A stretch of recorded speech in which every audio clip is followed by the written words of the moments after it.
Ang programang ito ay rated SPG. Striktong patnubay at gabay ng magulang ang kailangan. Maaaring may masiselang tema, lengguwahe, karahasan, sexual, horror o droga na hindi angkop sa... Makikiparty ka na sa amin? Yes, for Lolo. Talaga?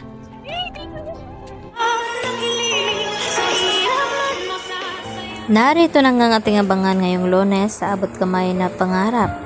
Tuwang-tuwa naman itong si Annalyn Santos nang malaman niya mula dito sa coordinator na may nauna daw sa kanya bago siya dumating. At ang tinutukoy nito ay walang iba kundi ito ngang si Justin.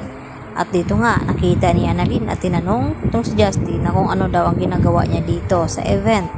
At dito naman na sinabi ni Annalyn na kung makikiparty na ba daw itong si Justin sa kanila.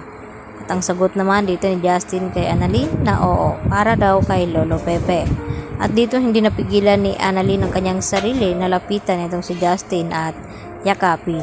At dito naman na kinatuwa din ni Justin itong ginagawa na suporta ni Annalyn sa kanya. Samantala, dito naman nakapagdesisyon ng mga kaibigan ni Annalyn na tulungan siya sa mga ginagawa nilang dekorasyon. At dito napansin ng mga kaibigan ni Annalyn na ang litrato nga daw dito ni Zoe na nagawa daw itong magbakasyon at itong si Moira sa kabila ng lahat sa nangyari nga dito kay Don Pepe.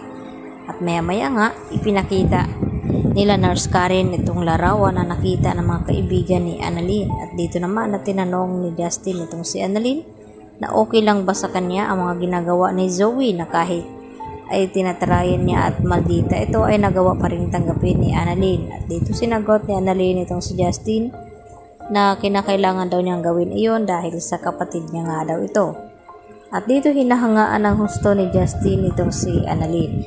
At maya-maya ang sumunod na dumating ay walang iba kundi itong ina ni Annalyn na si Lynette. At inggit naman ang naramdaman dito ni Justin habang kayakap ni Annalyn ito ngang si Lynette.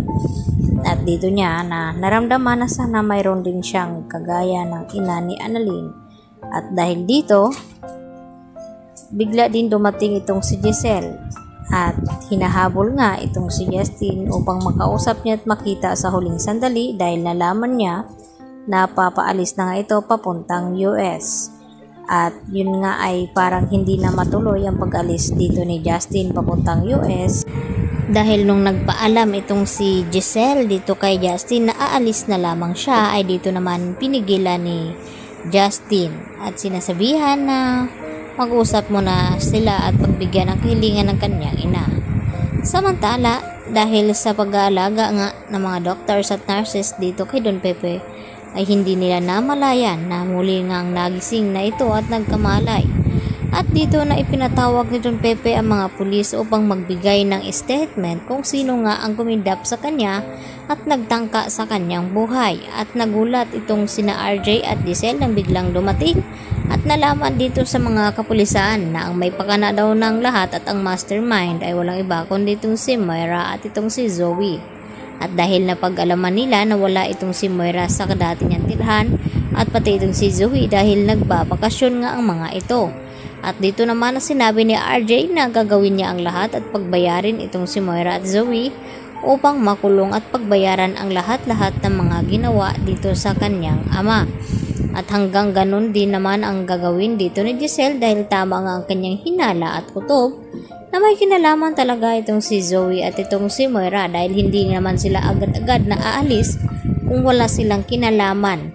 Nung malaman nga nila sa attorney na hindi na nga pinapamanahan itong si Zoe at tinanggal nga ni Don Pepe bago nga nangyari itong aksidente na nakidnap itong si Don Pepe.